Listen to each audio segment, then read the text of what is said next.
Rewind, Your Week in Review is sponsored by the Wisconsin Realtors Association, bringing Wisconsin communities to life with great homes, businesses, and neighborhoods. The Wisconsin Realtors Association, the voice of real estate. This week on Rewind, Your Week in Review. This will be my last term in office. The longest-serving Wisconsin congressman won't seek re-election. What this means for the wide-open race. Plus, Governor Evers vetoes 6 GOP election bills. How the political fight continues over the 2020 election results. And hospitals are again becoming overwhelmed by seeing a spike in younger and sicker unvaccinated patients. The pleads from state health officials. All that and more on Rewind, Your Week in Review for August 13th. Hi, I'm Emilee Fannon. And I'm JR Ross. JR, we have a lot to talk about. It was a busy week. It's supposed to be a quiet week, Emilee. It was supposed to be quiet. It's supposed to be summer, right? Lawmakers are not really doing too much, but Yes. they are talking a lot. Yes. We're first going to start with Congress, right? This was Yes. kind of a big surprise. At least we didn't see it coming. Maybe you did. But Congressman Ron Kind announced that he is going to retire after 26 years. He was first elected in 1997. Now, he is the longest-serving member of Congress from Wisconsin. And his district has gotten really interesting over the years. You know, it's now heavily rural and it's trending towards the Republican Party. When he had a impromptu press conference for people to kind of ask him questions about his announcement, and one of the best quotes I think is that the truth is I've run out of gas. Let's listen to Kind and what he had to say when he was kind of talking about his accomplishments in Congress. I'm here to announce that this will be my last term in office. I will not seek re-election. The truth is, I've run out of gas. At the end of this term, it'll be 26 years of running back and forth to Washington, D.C., of traveling around, and that takes its toll. But the other sad truth is, besides me running out of gas, is I'm part of a dying breed in public service today, in Washington and certainly in Madison. Someone who tried to be reasonable, pragmatic, thoughtful. I think we need more of that these days in both Washington and Madison and all levels of government. Now, I'm not done. We've got 16 months to go. We've got a virus we have to defeat. We have an economy to rebuild. We have global climate change that needs desperate action at all levels. We have voting rights that need protecting. So there's plenty of work that's going to keep me busy for the remaining 16 months. And JR, one of the biggest surprises that Kind had $1.4 million left in the bank. So I guess, what does he do with that now? He was actively fundraising. So in your view, I mean, was this a big surprise? Yes. You try in this business never to be surprise, like prepare for the possibility. But on the one hand, if it was about like whether Kind thought he could win re-election, like if it was all solely a I can't win, you would think he would have waited until the new lines are drawn to like do an assessment of the district, right? Because we got new numbers from the Census Bureau Thursday that kind of show us population shifts in Wisconsin. We'll go through a process now. We're going to draw the lines. When I say us, probably in the courts. But he would have waited to see, okay, can I win this seat?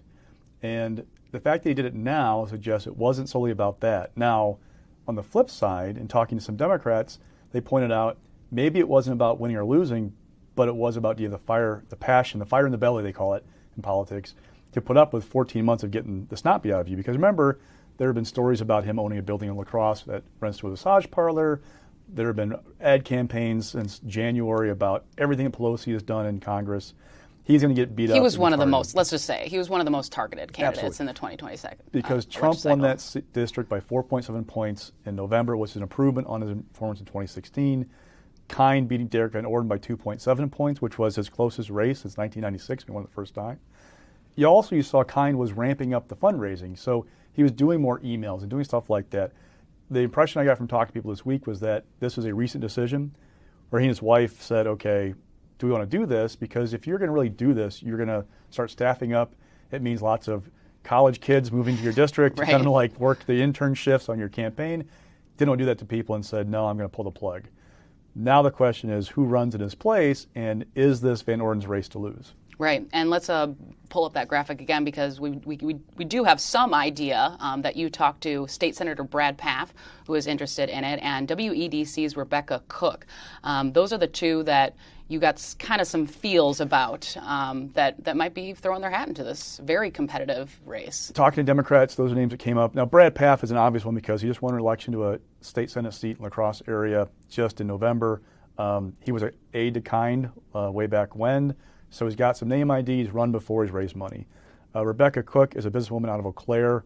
Really interesting story in that she has this business in Eau Claire. It has an arm that gives out grants essentially to other women who want to open businesses in the Chippewa Valley area. She also worked on campaigns in her past. She was the finance director, I believe, for a congressional campaign in California in 2014. Interesting combination of like business experience plus political experience. Mm-hmm. Now the question is, one, what's this look like? Is Eau Claire still in that seat once the lines are drawn? And then two, who's the best fit? For Pfaff, the good thing is it's a free pass. Remember, he wouldn't be up again for a Senate seat until 2024, so you can run without having to give up your legislative seat. Cook, again, her name has been floated. We're seeing she's making some calls, it sounds like. How interested is she? Can she raise the money? Can she build an infrastructure? Then you go down the list of people who've also served in that district. I mean, Kathleen Vinehout, who was a former state senator. She's in that district as of right now. Right. We'll see other new lines. Steve Doyle, Jill Billings, Jennifer Schilling, the former state Senate minority leader. I don't think Schilling wants to run, but your name will be in the mix because you're from that district and you've been in office before. And then there's also a question of who else comes out of the woodwork from the private sector might want to run or local official. So there's some time, which is why the timing of Kind announcing now is kind of good for Democrats, because it's not like a decade ago, Dave Obey in 2010, actually like the first week of May, said, I'm not running for re-election. His quote was, I'm bone tired, kind of reminiscent of what Kind said here.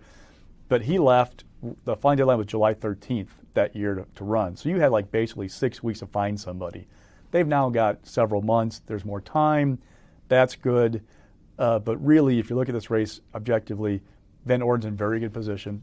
If the district stays the way it is right now, if it changed dramatically, there may be a different story, but he raised $750,000 the last quarter. He's got endorsements. And he just got the big endorsement from President Donald Trump on Thursday. Complete and total endorsement. Complete and total, excuse me. Yeah. Yes, exact quote. But he's also been endorsed by Kevin McCarthy, the Republican leader in the House, Steve Scalise, the whip, Elise Stefanik, chair of the committee out there.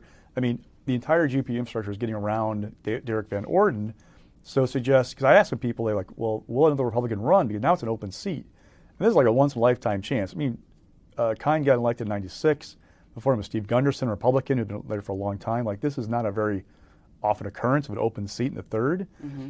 Would somebody else look at it? But if you add up Trump and those three leaders and the NRCC is kind of behind him, it's tough to see somebody else getting in and having the oxygen to mount a credible campaign. The flip side is that district has elected kind of moderates for a long time. I mean, not just Kind. Gunderson was also as a moderate Republican. They like that consensus type person. Van Orden is a very Trumpy candidate, running as an unabashed Trump supporter, very conservative. Is that the right profile for that district? Although maybe it's changed. Maybe it's different now than it was before, so maybe it works. Because it was a close race when Kind and Van Orden were in the race in 2020. So one of those, we'll wait and see, right? It's everyone's favorite word in politics. Now, the other big thing of this week is that Governor Evers took action vetoing 6 GOP election bills. Among them, a lot of them were poised from Democrats that they would make it harder to vote. That's kind of the Democratic verbiage that we heard a lot. A lot of them make various changes to election laws, and it was overall a lot of restrictions on absentee voting, because that seems to be the sticking point for Republicans. And even in their investigations, looking the ballots, looking at the envelopes. We'll just recap real quick of what the proposals sought to do. Things such as banning clerks from adding missing information on ballot envelopes, limit ballot collection events like Madison's Democracy in the Park. Republicans took a problem with that. That's where people could go physically drop off their absentee ballot. Require indefinitely confined voters to fill out additional paperwork and show proof of a photo ID. Now, right after Governor Evers vetoed these bills, he had a big public ceremony about it. He immediately started getting backlash from Republican leaders. Senate Majority Leader Devin LeMahieu said, "Protecting voter ID laws and the integrity of our election is fundamental to a healthy republic. Governor Evers is standing in the way of restoring the trust in our process that has been lost." And we've been hearing this a lot from Republicans, that these bills would have increased transparency. I guess, what do you think about that messages overall? Because we have some Republicans who are far, far on the other side when it comes to saying the election was stolen or that type of thing. These just, I think, Speaker Voss, Senate Majority Lemonhue are more, I think we just want to restore the confidence. Look, so two different sides. All this is what happened in 2020, the influx of absentee ballots. All these things relate to complaints that were raised by former President Trump and his lawsuits and the lawsuits by his supporters turn over to the election results. I mean, it definitely can find voters. So basically you claim that you can't go to the polls because of age, illness, or infirmary, right? Under current law, once you make that designation, you get an absentee ballot sent to you for every election going forward. You also have to send in a photo ID with your absentee ballot. There was an influx of people who claimed that status in 2020. Now, there are also an influx of people who voted by absentee ballot in 2020. So it was somewhat proportional, but Republicans have pointed to the fact that the clerks in Dan and Milwaukee counties kind of encouraged people in the pandemic to claim this status. They thought it was a way around voter ID. There's a concern there. Go back to lawsuits that Trump filed. There was a provision about these voters. Go look at the decision that was State Supreme Court that rejected that lawsuit. And on one hand, you did see the court ruled 4-3 to reject the lawsuit, was filed in a timely fashion. But during the arguments and during writings, Pat Rogaczek, for example, a conservative member of the court, said even if there's an issue here, we're not necessarily going to throw out these votes because of these issues that were raised. It was more like a look back, are these laws being followed appropriately? What I'm watching for now is what's next. Mm-hmm. Because Robin Voss, some of the speakers said, we're going to have a round of bills right away with these things. We're going to have the the Legislative Audit Bureau review the election. There may be another wave of election bills. And then how does the Republican base react to this? Because there is a segment of the Republican base that believes the election was stolen, that there were things that were done that were not right. They've totally bought into that notion. And what I'm watching is, can Republicans find a way to placate those voters that they would turn out next fall? Because if you don't believe the election was done correctly, if you don't think there's confidence in those elections, why do you vote? That's Republican fear, and that's why you're seeing this flood of bills, is they want to assure these guys, we're trying to do this. It's also going to become a base issue next fall for both sides, right? Right. Tony Evers, Democrats, say, hey, if it's not for Governor Evers, this is what could be coming to Wisconsin. Republicans will say, this is what's standing in the way of these reforms, is Governor Evers. So go out to the polls and vote. And we're starting to see this stark divide among just the Republican Party on where they stand, I guess, on these election investigations. We briefly talked about it last week, about Representative Janelle Brandtjen late last Friday issued subpoenas to take voting equipment and ballots from Milwaukee and Brown County. And Speaker Voss, even when she talked about another election probe, kind of was like, I think what we got going on is fine. And, I also talked to the Senate chair of the Elections Committee, Kathy Bernier, who also was a little hands-off. And she doesn't think it's necessary for another election probe because we already have two ongoing, right? Governor Evers was asked about this at his veto ceremony. This was his advice to those Brown and Milwaukee counties when asked if they should comply. Well, first of all, we don't know if the subpoenas are actually legal. There's some question about that. In addition, this particular subpoena just smacks at outrageous, making the process outrageously invisible. You've seen what's going on in Arizona. It's a clown show. At the end of the day, it's a ridiculous effort to subject our democracy to a new low, and we can't afford that in our country. Hell no. My advice to them will get legal counsel, and this will likely end up in court. But no, and I'm sure they're not thinking of packing up all their election machines and saying, hey, where do you live, Michelle? We'll take it to your house. Yes, the answer would be hell no. So clearly Governor Evers' message, hell no, don't comply. But this is getting into a sticky situation. Brandtjen believes that she has the authority to issue these subpoenas. But, JR, we both have seen the Legislative Council memos, too, now, that they're saying that these are invalid. Yeah. So essentially, Brandtjen is citing a state law that gives various entities the power to issue a subpoena. Ledge Counsel is saying that there is a specific statute in Wisconsin that lays out what happens with the legislature when it wants to issue a subpoena. That statute says the presiding officer and the chief clerk of that chamber must sign the subpoena for it to be valid and to have penalties for not complying with it. Voss so far has not signed off on Branchen's subpoenas. So it raises a couple of questions. One, the deadline is September 7th to appear with this stuff.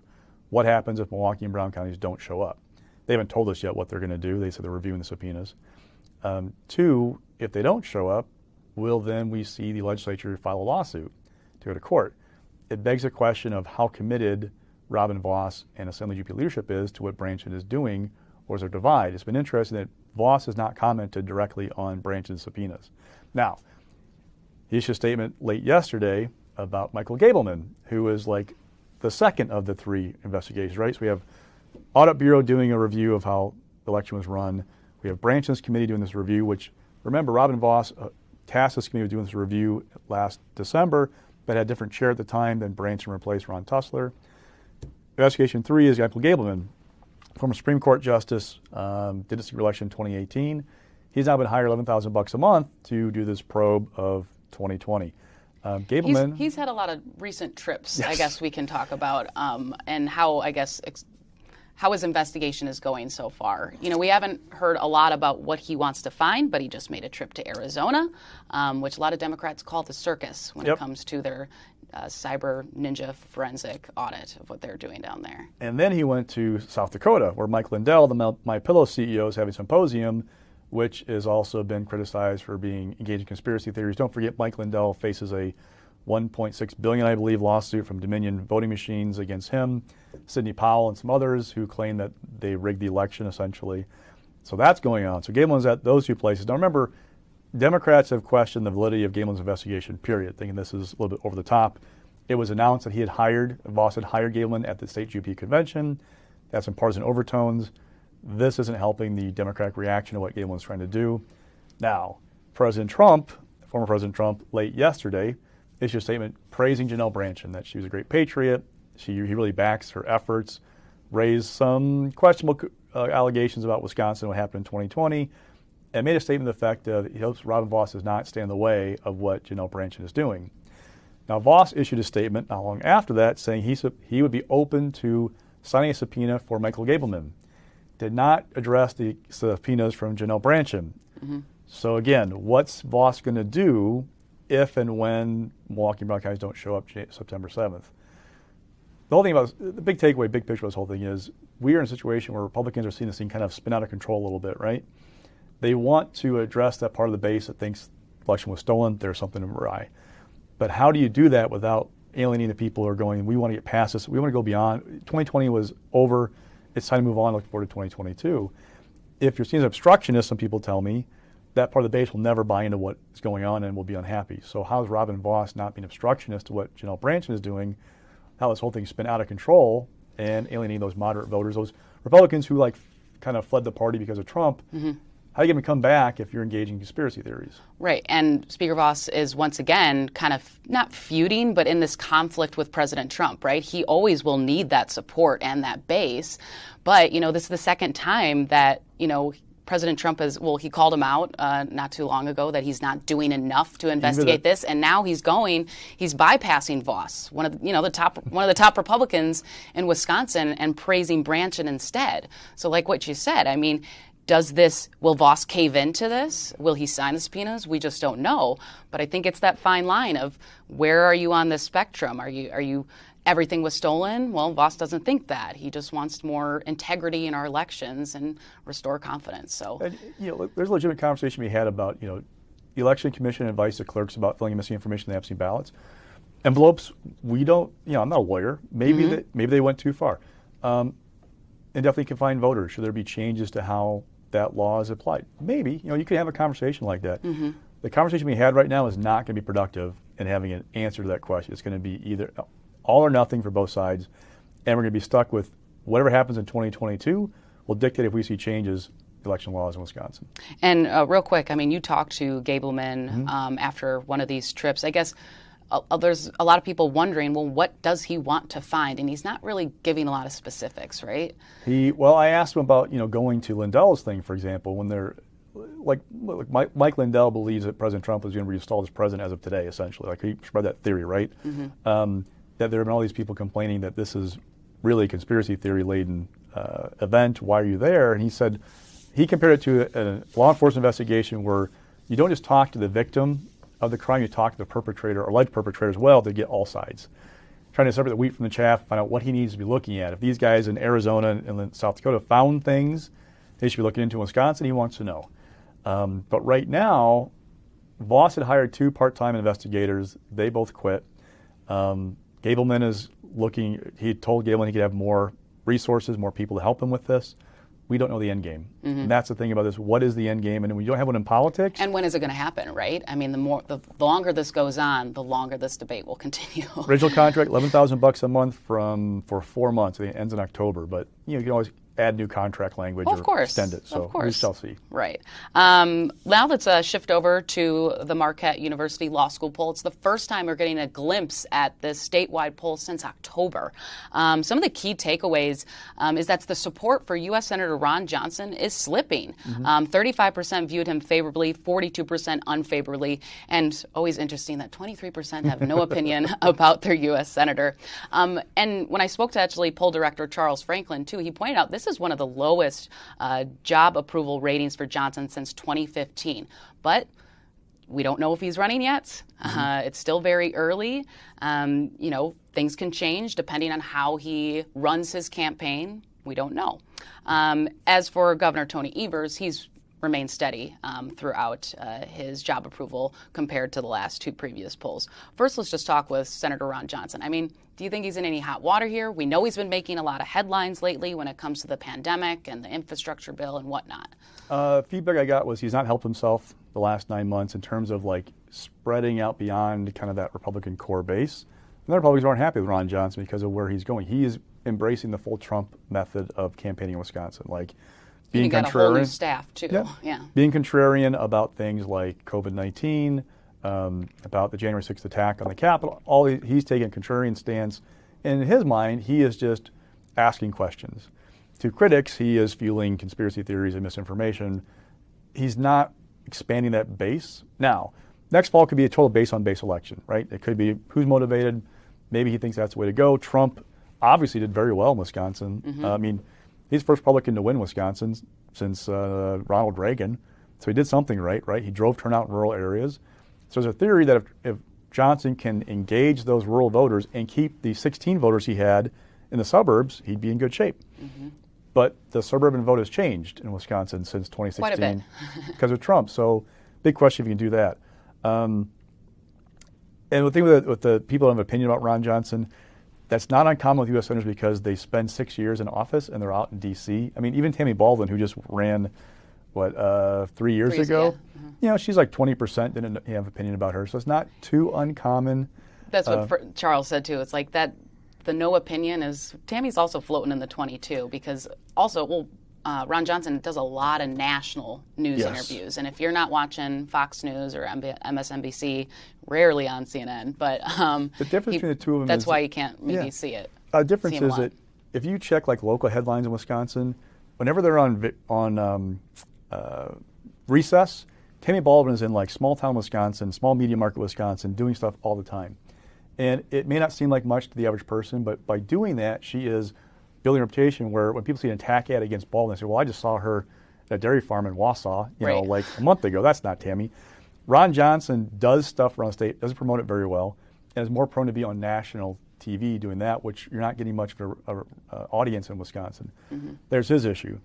What fascinates me about Governor Tony Evers' numbers is that while Evers is in good shape with his numbers, the right track, wrong track number is not very good in Wisconsin. In fact, it's 61% think we're on the wrong track in Wisconsin right now. Now, a year ago, well, go back far, January and February of 2020, we were in positive territory. It's flipped dramatically in a year and a half. Usually that right track, wrong track is like kind of the number to watch for a re-election bid for a governor. I remember with Scott Walker, his numbers were never great in the Marquette poll. They were always like kind of... They were always, it was always mediocre, very close. But as people always said, watch the right track, wrong track. The right track is our ceiling for re-election. And lo and behold, in 2014, that's the number they basically hit. 2018, That's kind of like where he hit. So what I'm wondering is there going to be downward pressure on Evers' numbers if that doesn't turn around? Now, the other question is, why are people unhappy? Is it more of the national mood filtering down, or is it something that Evers is doing or state government is doing? Or he's not doing enough. Yeah. Some people don't understand Republicans, are blocking many of his initiatives that he goes out and talks about all the time. But if you don't get Republican support, it's not going anywhere. But, I mean, even with his handling of COVID, too, he still seems to be doing fairly okay, even though during the pandemic he was almost lawsuits were flying after every single move. And Evers folks are enthralled that he's at 50%. His numbers stayed solid. Like they said, Scott Walker would kill for those numbers, which is true. But Scott Walker ran in 2014 with a Democrat in the White House, and that helped him in 2018. A Republican in the White House and hurt him. Now Evers is going to have a Democrat in the White House, and the party in power in the White House struggles in midterm elections. So how hard does that wind blow from D.C. next fall, which is really going to be a big factor for Tony Evers? And another probably key takeaway from this Marquette University Law School poll was how people have doubts in the election, but also have no real confidence that state or national government is working for them. When it comes to the elections, about 31% expressed doubts. Now, that's nearly 1 in 3 Wisconsinites. 67% are somewhat confident in the accuracy of the election. Of course, there's this big party line split with Republicans widely, or a majority, I should say, not confident. Democrats a lot more likely to have confidence. Let's first talk about the federal and state government. It was almost an unsettling majority that state and national government Wisconsinites believe is broken. Poll director Charles Franklin weighed in on this, as he said it was one of his key takeaways from the entire poll. And I think this is, to me, one of the most important findings of the poll because of what it says about where we feel our systems of government are right now.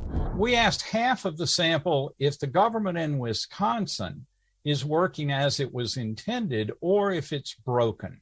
32% said working as intended, 60% say that Wisconsin's government is broken. The other half sample, we asked exactly the same question, but we asked about the government in Washington.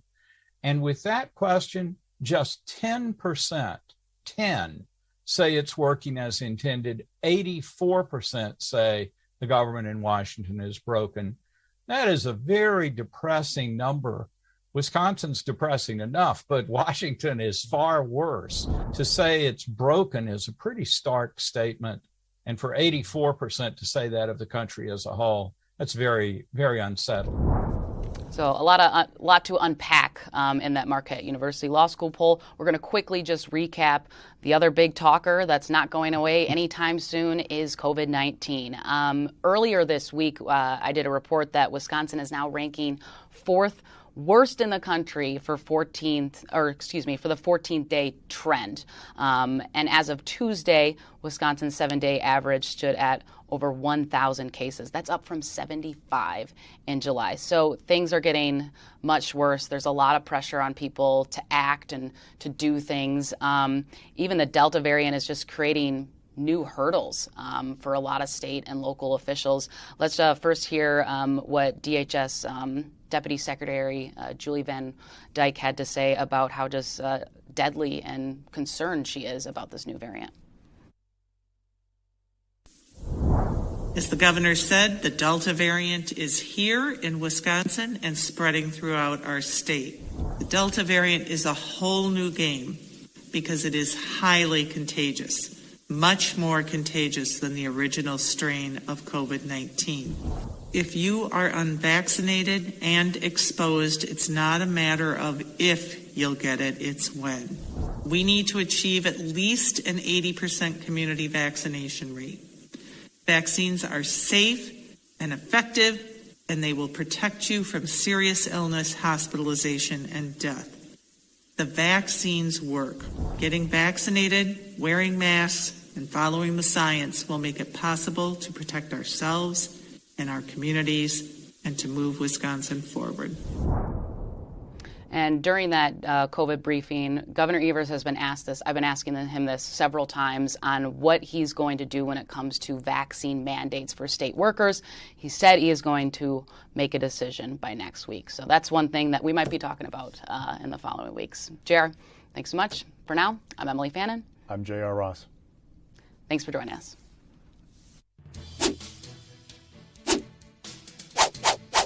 Rewind. Your Week in Review is sponsored by the Wisconsin Realtors Association, bringing Wisconsin communities to life with great homes, businesses, and neighborhoods. The Wisconsin Realtors Association, the voice of real estate.